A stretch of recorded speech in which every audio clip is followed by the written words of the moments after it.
Diana sticking with him. This is not going to be easy. Sobar's a neck in front. Diana under the whip staying with him. Sobar just the leader, then Longfella. Diana drew level with Sobar. Diana's doing better. It's a boil over. Diana got to the lead and won it ahead to Sobar. Some horses are remembered better in defeat than victory. When narrowly beaten by Diana in the 72 Victoria Derby, Sobar became one of those horses. And anyway, as you come back in, as I was walking up the race, I thought to myself, my own words, and this is going from my mind, well, I'm not going to let the people get in that way. I'm just going to come back and say I rode a bad race. And I took the full blame, and it's the worst thing I ever said in my life, because I got hounded by press and punters, and I'm still getting it. But I probably fell in love with the horse so much that I took the blame for him. You know what I mean? And it was just an error for me. I should have come in and told the truth. I should have said the horse had an injury and probably would have been accepted. But that's what you do when you fall in love. The love affair began several months prior to the Derby. We went to Caulfield and we duly won the race by 3 from memory now. Could have even been, the margin might have been even further. I know he ran a smart time, and it was a great, really good win, you know. And straight away I knew that we had a horse above average. And Ken Hilton asked me what I thought of his, could he make up to a Guineas horse? And I said, yeah, no worries. So he immediately spelled him, and with that in mind, and concentrated on bringing him back for later.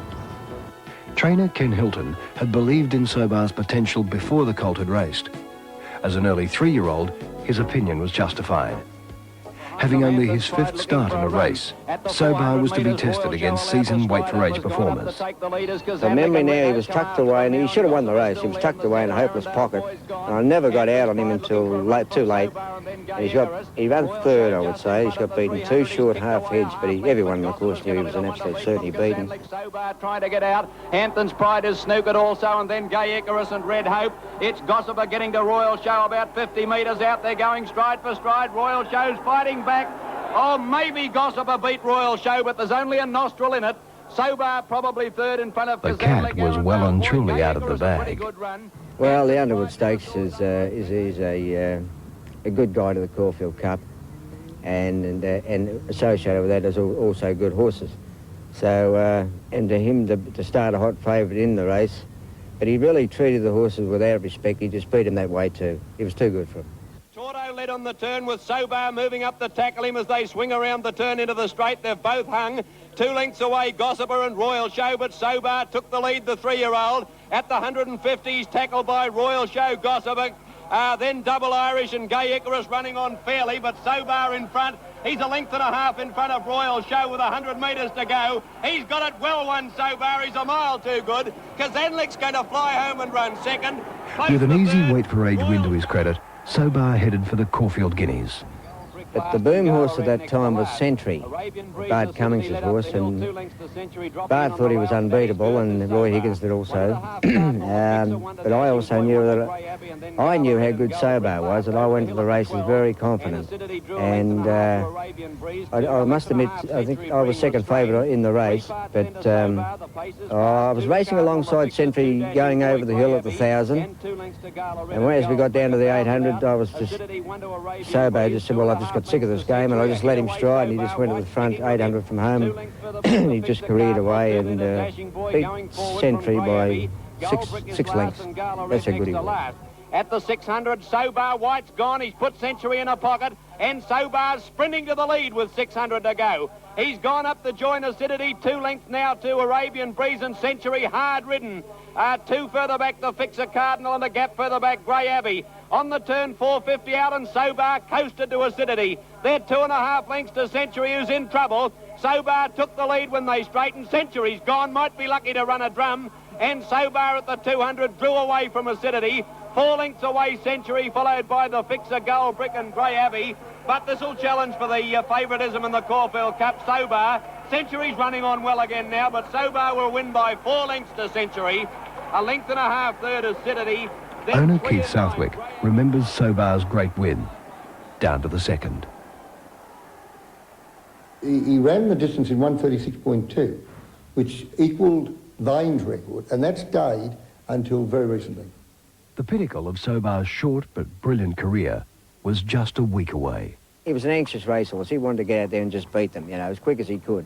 Just probably like a Jeff Fennick. He wanted to get down and knock out in the first round. I got over the hill about the 1,000 there in the Caulfield Cup, and there were stormy seas in it, guns then. That was a really good year that year. And down to the 800 gain, he was just wanting to get on with the race, and I just had to let him stride. And I can still remember Bill Collins saying, and here he goes White, he's taken off on Sobar, and he just dashed around the field and straightened up with a lead of 3 or 4 lengths, and nothing made any ground on him. He just run him in. They were tired chasing him. Good horses too, they were. They just were tired chasing him.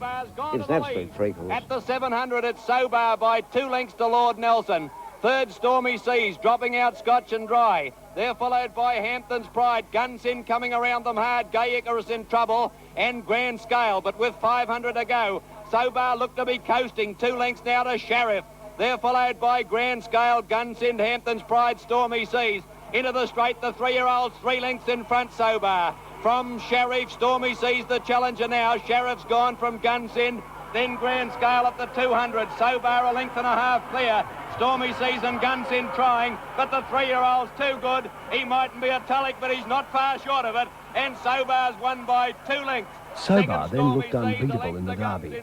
However, there are conflicting stories regarding his fitness leading up to the race. Owner Keith Southwick and Brian Ralph, foreman for the late Ken Hilton, are adamant that the horse was free of any injury. Now, it's my belief that really the horse should never run in the Derby. He wasn't himself.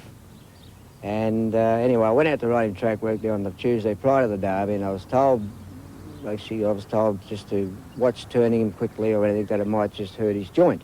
And that's all I was told. Well, the horse had been in perfect order, I might say, before the Derby run.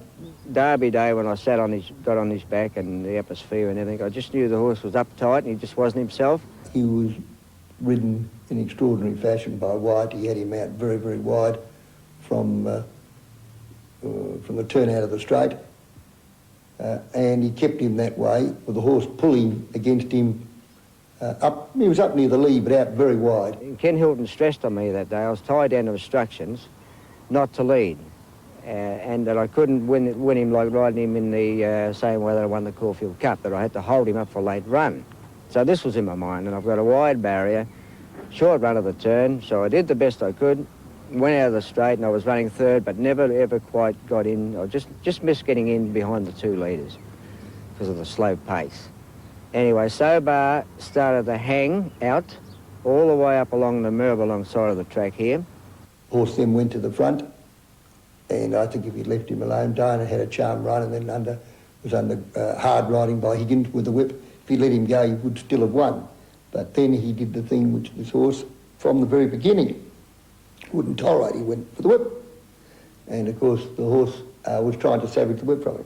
He was still such a great horse that it took a champion stayer in Diana to really, and he only just run him down the last half a furlong or so in the race.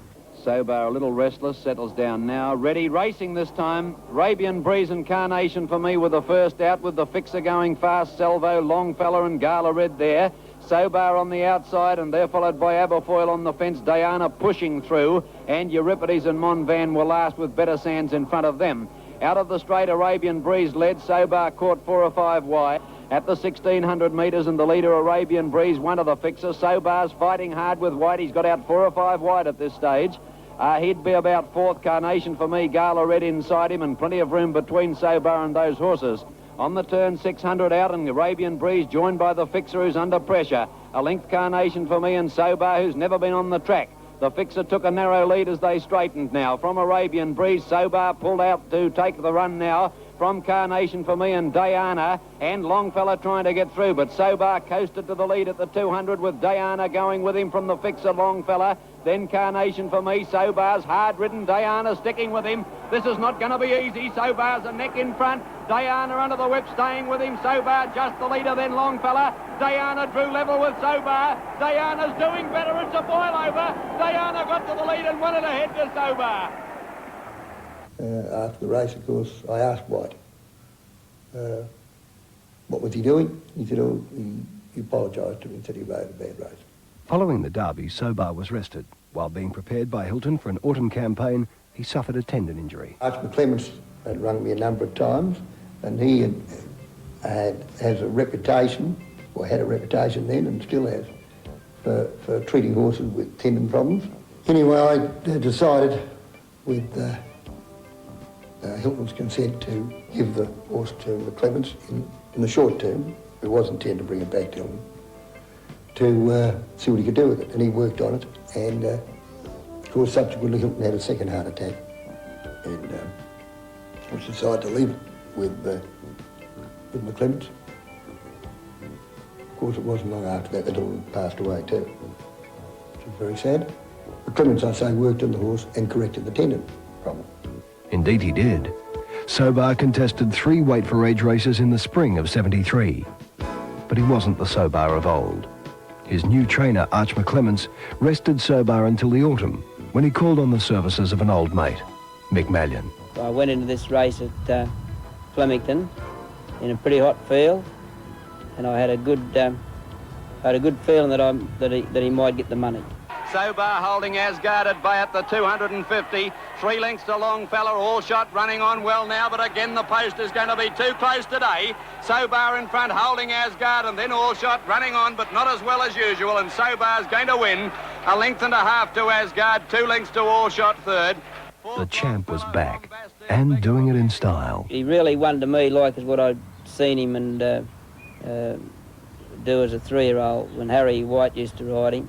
He absolutely annihilated them. Sobar, given his head, went away 2 lengths to Anali at the 200, 5 lengths on Sedon, and they're followed then by Gala Supreme. But Sobar, he hasn't moved on him. He's well clear, and the old champ's proved he's right back to his best. He's going to win by 2.5 lengths to Anali.